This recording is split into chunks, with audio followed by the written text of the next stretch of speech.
Jokic has got 6. Look at this. Here we go again. With another turnover, Edwards the other way.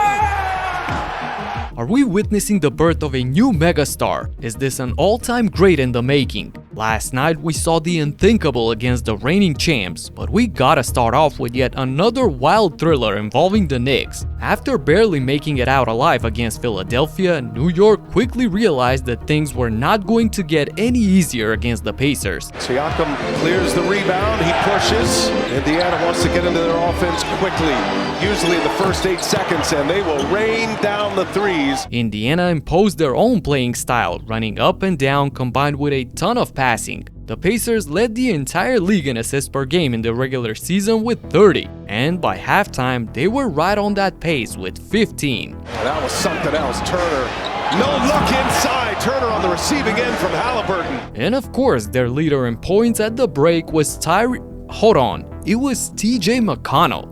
Dude was a problem for the Knicks on both ends, knifing through the defense for the layup, finding guys with the assist, and he even played some great defense. Well, they needed it because their starters are 3 for 14 here to start the game.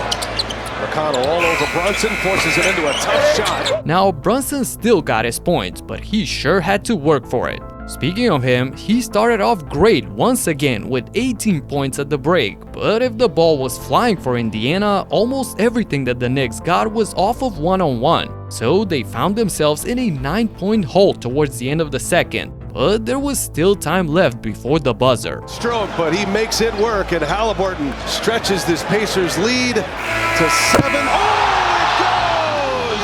Hardenstein from nearly 50 feet out. Still, the Pacers had confidence in the second half and came out strong. Miles Turner killed the Knicks off of the pick and roll, and with 13 points in the third, he led Indiana to a blistering 62% shooting from the field. And they would have built onto the lead if it wasn't for Dante DiVincenzo hitting some timely threes, not letting the game get out of control. In the first half, Hartenstein hit that 46-footer. DiVincenzo opens up the Knicks scoring in the second half with a 3-ball. DiVincenzo with an answer. The Knicks responded with an even better quarter of 65% from the field, which brings us to a wild finish at the end. Actually, before that, here's something wild. Brunson, he strips.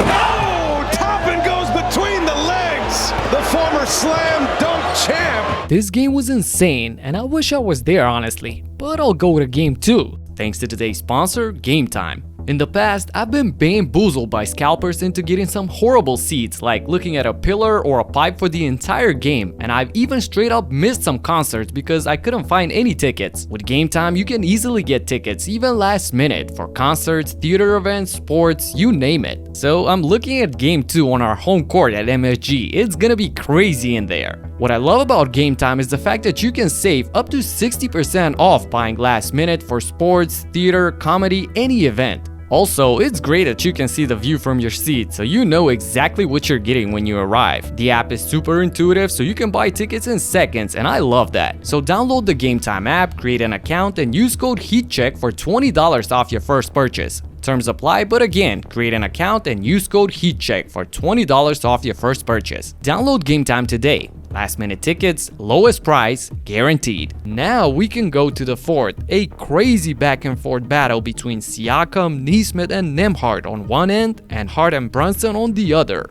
Josh Hart was an animal in this game with a total of 24 points, 13 rebounds, and 8 assists, coming up huge throughout the entire game. Does not want them to take those chances. Misses the free throw, gets his elbow, and Hart lays it in, and we are tied. But man, Brunson went hero mode, scoring 21 in the fourth, as he was not going to let the Knicks lose. DiVincenzo.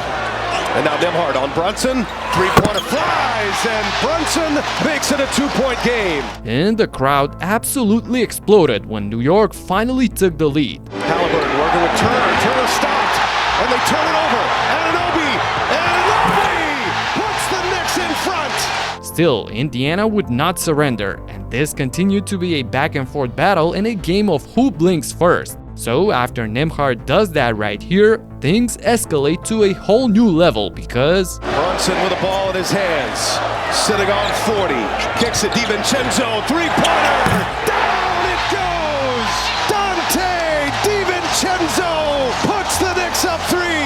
And man, things are just now starting to get interesting because the Pacers go for the quick two, trying to extend the game. And then on the inbound by the Knicks, it's chaos. Almost gave it away. Now Brunson is surrounded. Brunson throws it off Halliburton, and that'll be Knicks ball. No, it's going to be Indiana ball. And hit Brunson out of bounds. You're right. That's a correct call by Zach Zarba. Wow, unbelievable. The Pacers challenge and we clearly see that Brunson touches it last, so Indy can take the lead here. But you will not believe how this is going to end. Yeah, down a point at Madison Square Garden. Turner will be called for an offensive foul on the screen. Fortunately for me and my Knicks, the refs confirmed the call on the review and they get even luckier when Indiana fouls before the ball is inbounded, which gives them a free throw and the ball. This turned out to be a colossal mistake because Brunson knocks it down, and just seconds later when he's fouled again, he comes up clutch once again and hits two more, making this a two-possession game.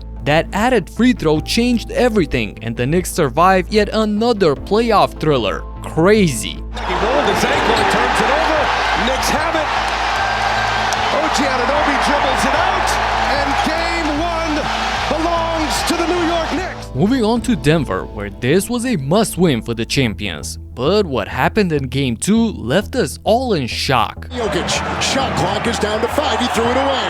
He had 7 turnovers in Game 1. One right there. McDaniels to the other side. Porter goes inside to Jokic, knocked away. Good defense by Anderson. And Alexander Walker the other way and right into Porter and got it to go. The Timberwolves came out like, basically like hungry wolves, absolutely jumping on these Nuggets. I could not believe my eyes. Here goes Murray twirling into the defense. They blitz him.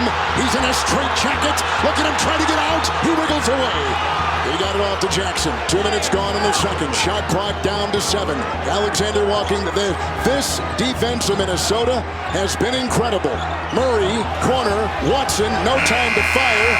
Lets it go off the backboard. Shot clock violation. First of all, Denver is not just any team. They're probably the most serious. They're the champions, and this was a must-win for them at home. So to see them being helpless like this, I really cannot criticize them for it. This was all a credit to Minnesota doing it for the second straight game, and all of that without Rudy Gobert in this one. Absolutely astonishing. Not only did Towns play great defensively protecting the rim, but on offense he came out firing with 27 points on 66% from the field. Rebound, Towns right around Porter with Jokic. Towns with a 3, puts it up and in. But of course, this team starts and ends with Anthony Edwards, and boy, he's on a mission in these playoffs. Spinning, gouging his way into the paint and got it to go. Get into his office, about to go to work. Bumping, shoving, spinning, firing, double, get it! I mean, look at this. Ant is getting to the rim at will, and there's nobody on the Nuggets that can stop him. Gordon is too slow, KCP and Murray are way too small for him. Edwards was toying with the opposition, and he even hit them with the iconic shrug.